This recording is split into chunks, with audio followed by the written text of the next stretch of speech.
গরম অনেক পড়ছে।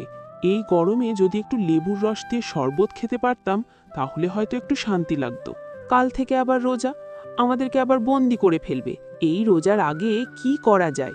যেভাবেই হোক একটি কিছু তো করে যেতেই হবে, কিন্তু কি করব?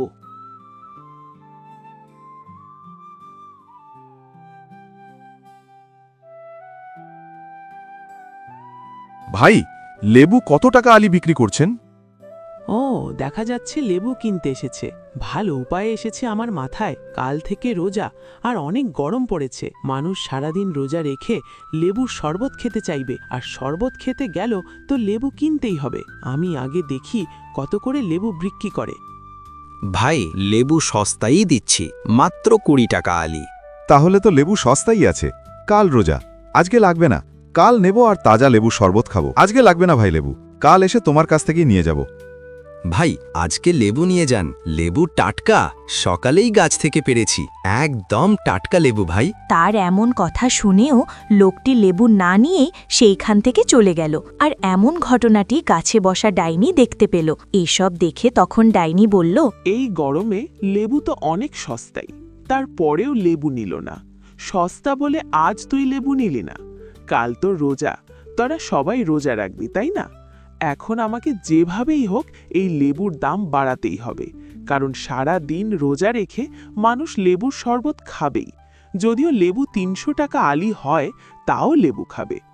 এখন আমি এখানে বসে থাকি, যখন রাত হবে তখন না হয় দোকানদারের সাথে কথা বলে লেবুর দাম বাড়িয়ে দিব। তখন বুঝবে সস্তায় লেবু না কিনে কি লসটাই না খেলো। এই কাজটাই করতে হবে এদের জন্য। এই ডাইনিটি এই রকম কথা বলল। এর কিছুক্ষণ পরেই সূর্য ডুবে যায় আর অন্ধকার নেমে আসলো। অন্ধকার রাতে সজীব তার জিনিসপত্র নিয়ে বাড়ির দিকে যাচ্ছিল। তখন গাছে বসা ডাইনি তাকে দেখতে পেল। এরপর ডাইনি বলল, এই তো সুযোগ এসেছে, ওকে এবার ভুল পরামর্শ দিয়ে লেবুর দাম বাড়িয়ে দিতে হবে। এরপর ডাইনি সেখান থেকে অদৃশ্য হয়ে লেবু বিক্রেতা সজীবের গাড়ির সামনে গিয়ে দাঁড়ালো। এই দাঁড়া, তোর সাথে কিছু কথা আছে আমার। তুই ভয় পাস না আমায়? কে তুমি? তুমি আমার রাস্তা কেন আটকিয়েছ? আর আমার সাথে কি কথা তোমার?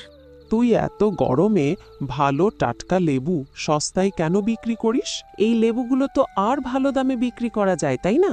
আর ভালো দাম? 20 টাকা আলি লেবু কেউ কিনতে চায় না। যদি শোনে লেবুর দাম একটু বেশি, তাহলে তো আমার লেবু আমার গাড়িতেই পৌঁছে যাবে, কেউ লেবুর কাছেই তো আসবে না। না, এমন হবে না। শোন, আমি তোকে কিছু কথা বলি। এখন তো এমনিতেই গরম, তাও আবার কাল থেকে রোজা। মানুষ সারা দিন রোজা রেখে গলা একেবারে শুকিয়ে যাবে। তুই এই রমজান মাসে যদি লেবু বেশি দামে বিক্রি করিস তাহলে তোর লেবুর ভালো দাম হবে। ঠিক আছে, তুমি যেহেতু বলছো, আমি কাল লেবুর দাম বাড়িয়ে দেখব। যদি বিক্রি করতে পারি তাহলে তো আমারই লাভ হবে বেশি। কাল 200 টাকা আলি বিক্রি করব লেবু। শোন, কাল তো রোজা, আমি কাল বন্দি হয়ে যাব। তুই কিন্তু লেবুর দাম কমিয়ে বিক্রি করিস না। সস্তা জিনিস মানুষ কিনতে চায় না, তাই তুই কোনোভাবেই লেবুর দাম কমাবি না। দেখবি সারা দিন যারা রোজা রেখেছে তারা তোর কাছ থেকে লেবু কিনে নিবে, আর দাম বেশি হওয়ায় তোর লেবু আগের থেকেও ভালো বিক্রি হবে। ঠিক আছে, আমি কাল লেবুর দাম অনেক বেশি করে বিক্রি করব। তুমি চিন্তা করো না, গরিব মানুষ লেবু কিনে খেতেই পারবে না এমন দাম রাখবো আমি। এরপর ডাইনি অদৃশ্য হয়ে যায় আর সজীব সেইখান থেকে লেবুর গাড়ি নিয়ে চলতে লাগল।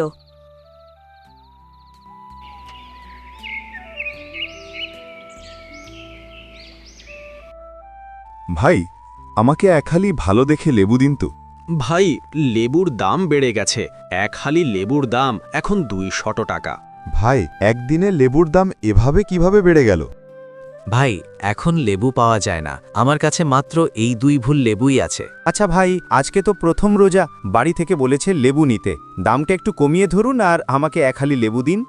না ভাই, আমি কম দামে আপনাকে কোনোভাবেই লেবু দিতে পারবো না। আপনি অন্য জায়গায় গিয়ে দেখতে পারেন, সেইখানে যদি কম দামে পান।